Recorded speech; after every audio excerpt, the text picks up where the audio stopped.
Viewers, আজকের ভিডিওটা কিন্তু অনেক বেশি স্পেশাল। তার কারণ হচ্ছে আমরা কিন্তু আজকে রিভিউ করতে যাচ্ছি বর্তমান সময়ের অনরের মোস্ট ফ্ল্যাগশিপ একটা ডিভাইস, অনর ম্যাজিক 7 প্রো। এই প্রোডাক্টটার স্পেসিফিকেশন, পারফরম্যান্স, ফার্স্ট লুক সবকিছু নিয়ে আজকে ইন ডিটেইলসে কথা বলবো। আজকের ভিডিওটা দেখার পরে অনেকে যারা আইফোন নেওয়ার চিন্তা করতেছেন তারা কিন্তু অনর ম্যাজিক 7 প্রোতে শিফট হইলেও হইতে পারে না, এটা কোম্পানির ক্লেম। তো এটা কতটুকু বাস্তব এটা আমরা দেখবো আজকে। কথা বাড়াচ্ছি না, ভিডিও আজকে এখান থেকে শুরু করবো এবং দেখবো এই প্রোডাক্টটা কেমন।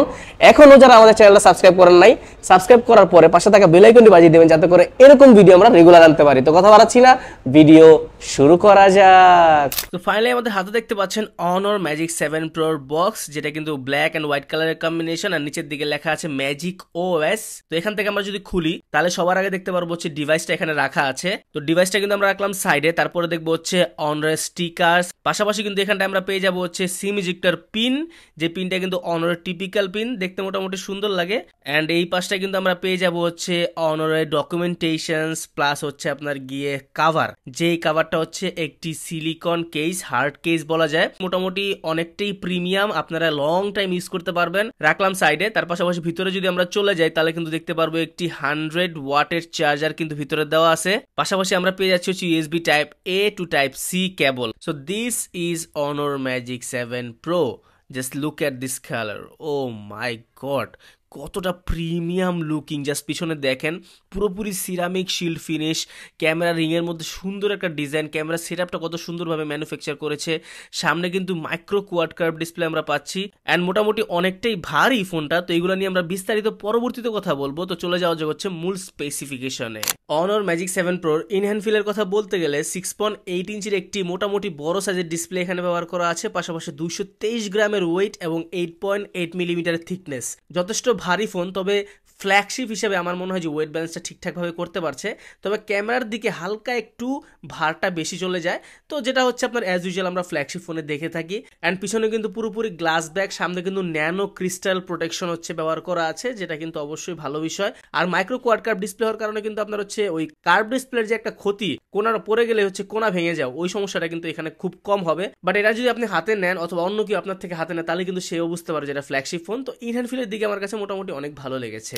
বাটার এবং পোর্টসের কথা বললে সবার আগে আমরা লেফট সাইডে পেয়ে যাবো ডুয়াল স্পিকারের যে মেইন স্পিকার সেটা, পাশাপাশি মাঝখানে কিন্তু ইউএসবি টাইপ সি পোর্ট পাবো এবং নয়েজ ক্যান্সেলেশন মাইক্রোফোন আর সিম ইজেক্টর ট্রে, যেখানে কিন্তু ডুয়াল ন্যানো সিম কার্ড আমরা ইউজ করতে পারবো। এক্সট্রা মেমোরি কার্ড ইউজ করার কোনো অপশন নাই। ফ্ল্যাগশিপ ফোন স্টোরেজ টাইপ ভালো, সেক্ষেত্রে লাগেও না। পাশাপাশি চলে আসি রাইট সাইডে। রাইট সাইডে আমরা আসলে দেখতে পারবো দেওয়া আছে হচ্ছে পাওয়ার অন বাটন আর হচ্ছে ভলিউম আপ ডাউন বাটন। এখানে কিন্তু মোটামুটি আর কিছু অ্যাভেলেবল নাই, তবে ফিঙ্গারপ্রিন্টটা কিন্তু আমরা ইন ডিসপ্লেতে পাচ্ছি। ইন ডিসপ্লে ফিঙ্গারপ্রিন্টের পজিশন অ্যাকুরেসি যথেষ্ট ফাস্ট অ্যান্ড অ্যাকুরেট ছিল।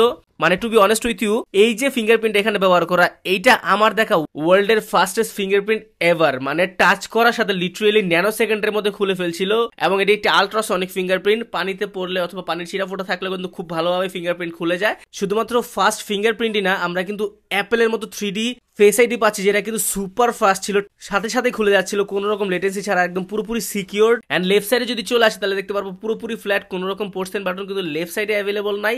আপার সাইডে যদি আমরা আসি তাহলে দেখতে পারবো এখানে দেওয়া হচ্ছে secondary speakers, noise cancellation microphone আর আইআর ব্লাস্টার। তো বাটন এবং পোর্টসের ক্ষেত্রে অলমোস্ট সবকিছু এখানে আমরা অ্যাভেলেবল পাচ্ছিলাম। এইবার কিন্তু আমরা কথা বলবো এই ফোনটার অন্যতম সুন্দর স্পেক্সে, সেটা হচ্ছে ডিসপ্লে সেকশন। ডিসপ্লে কিন্তু ব্যবহার করা আছে 6.8 ইঞ্চির একটি এলটিপিও অ্যামোলেড, এন্ড এই ফোনটা কিন্তু একটি মাইক্রো কোয়াড কার্ভ ডিসপ্লে, বা আপনারা বলতে পারেন ডিরেক্ট কোয়াড কার্ভ ডিসপ্লে। মোটামুটি দেখতে সুন্দর লাগে, হালকা কার্ভ, পুরোপুরি কার্ভ না, যেটা কিন্তু এই বছরের ফ্ল্যাগশিপের ট্রেন্ড বলা যায়। মোটামুটি অনেকগুলো ফোনে আমরা দেখেছি সেম ট্রেন্ডকে ফলো করতে।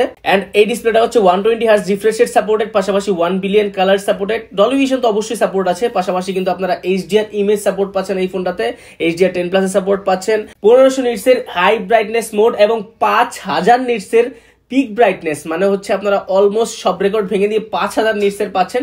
বাট অ্যাকচুয়ালি কিন্তু এত ব্রাইটনেস থাকে না, এটা শুধুমাত্র খাতা কলমে থাকে। হ্যাঁ, ডিসপ্লে কিন্তু যথেষ্ট ব্রাইট, তবে এতটাও ব্রাইট থাকে না যে 5000 নিটস।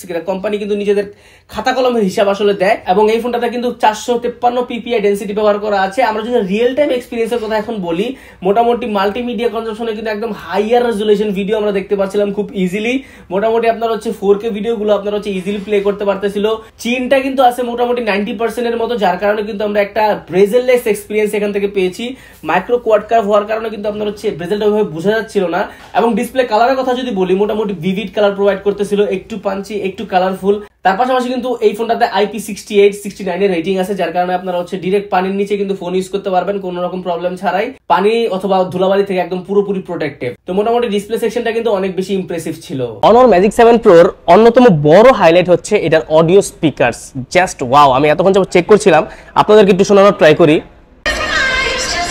Heavy heavy.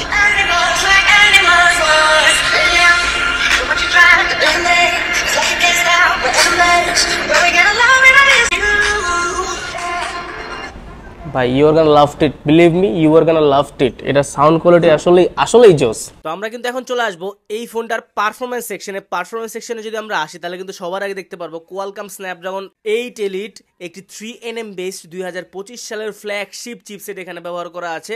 পাশাপাশি জিপিইউ হিসেবে আছে অ্যাড্রিনো 830 জিপিইউ। এই দুইটার কম্বিনেশনে গেমিং এক্সপিরিয়েন্স থেকে শুরু করে একদম multimedia consumption top level performance provide করতেছিল এই ফোনটা। আমরা কিন্তু কয়েকটা বড় বড় গেম ট্রাই করে দেখেছি। মোটামুটি পাবজিতে একদম ফুল গ্রাফিক আমরা খেলতে পারছিলাম, 90 FPS প্লাস এবং হচ্ছে 120 FPS পর্যন্ত সাপোর্ট করতেছিল গেমে। পাশাপাশি কল অফ ডিউটি আপনারা যারা খেলতে যাচ্ছেন তারা কিন্তু হচ্ছে ফুল গ্রাফিকে খেলতে পারবেন। এবং এই ফোনটা ইন্টারেস্টিংলি আমরা 5 বছরের অ্যান্ড্রয়েড আপডেট এবং 6 বছরের সিকিউরিটি আপডেট পাচ্ছি। অ্যান্ড্রয়েড 15 থেকে অলমোস্ট অ্যান্ড্রয়েড 20 পর্যন্ত আপডেট আমরা পাবো। বাই দ্য ওয়ে, এই ফোনটা কিন্তু অ্যান্ড্রয়েড ভার্সন 15 এবং ম্যাজিক ওএস 9 এ বেসড একটা ফোন, এবং ইউআই এক্সপিরিয়েন্স এবং মাল্টিমিডিয়া কনজাম্পশন সবকিছু একদম ছিল পানির মতো স্মুথ। এবং ইউআই এক্সপিরিয়েন্সের কথা বলতে গেলে আমরা বরাবরই জানি ম্যাজিক ওএস কিন্তু একদম ক্লিন ইউআই, কোনো রকম এক্সট্রা ব্লোটওয়্যার আমরা তুলনামূলক অনেকটাই কম দেখি। সেখানে কিন্তু ম্যাজিক ওএস 9 কিন্তু আরো আপগ্রেড নিয়ে আসছে এবার। পাশাপাশি কিন্তু আমরা হচ্ছে ফোনটাতে কাস্টমাইজ এআই অনেক ফিচার্স পাবো, যেগুলো আপনারা নিজেদের মতো ইউজ করতে পারবেন। সার্কেল টু সার্চ আছে, পাশাপাশি কিন্তু আরো ভিতরে অনেকগুলা এক্সট্রা এআই ফিচার্স আছে, সেটার জন্য আলাদা একটা ভিডিও বানাবো আমরা। And Qualcomm Snapdragon 8 elite 3nm বেসের প্রসেসরটা কিন্তু 2025 এর লেটেস্ট আমরা জানি। তো আমরা সব ধরনের প্রেসার কিন্তু এই ফোনটাতে দিয়েছি, মাল্টিমিডিয়ার ক্ষেত্রে হোক অথবা হচ্ছে বড় বড় অ্যাপস ইউজ করে হোক, তার পাশাপাশি কিন্তু আপনার হচ্ছে গেমিং করে হোক, মোটামুটি সব দিকে সুন্দরভাবে হ্যান্ডেল করতে পারতেছিল। তো পারফরম্যান্স সেকশন নিয়ে আমি রিয়েলি স্যাটিসফাইড। এই ফোনটাতে কিন্তু ব্যবহার করা আছে একটি 100 ওয়াটের চার্জার, পাশাপাশি ব্যবহার করা 5850 mAh এর একটি বিগ ব্যাটারি। তো এই ফোনটা হচ্ছে বর্তমানে 12,256 প্রাইস আছে 1,20,000 থেকে 1,25,000 টাকা, যেটা কিন্তু আমার কাছে মনে হয় অনেকটাই বেশি। হ্যাঁ, বাজার স্টেবল হয়তো কিছুটা সময় লাগবে, তখন কিন্তু আপনারা আরো একটু কমে নিতে পারবেন। সেক্ষেত্রে আমার সাজেশন থাকবে কয়েকদিন পরে নেওয়াটাই বেটার, যখন লাখখানেকের আশেপাশে চলে আসবে। আজকে কথা বাড়াচ্ছি না, ভিডিও এখান থেকে শেষ করতেছি। দেখা হবে পরবর্তী কোনো ভিডিওতে। সে পর্যন্ত ভালো থাকবেন, সুস্থ থাকবেন, নিজের খেয়াল রাখবেন। আল্লাহ হাফেজ।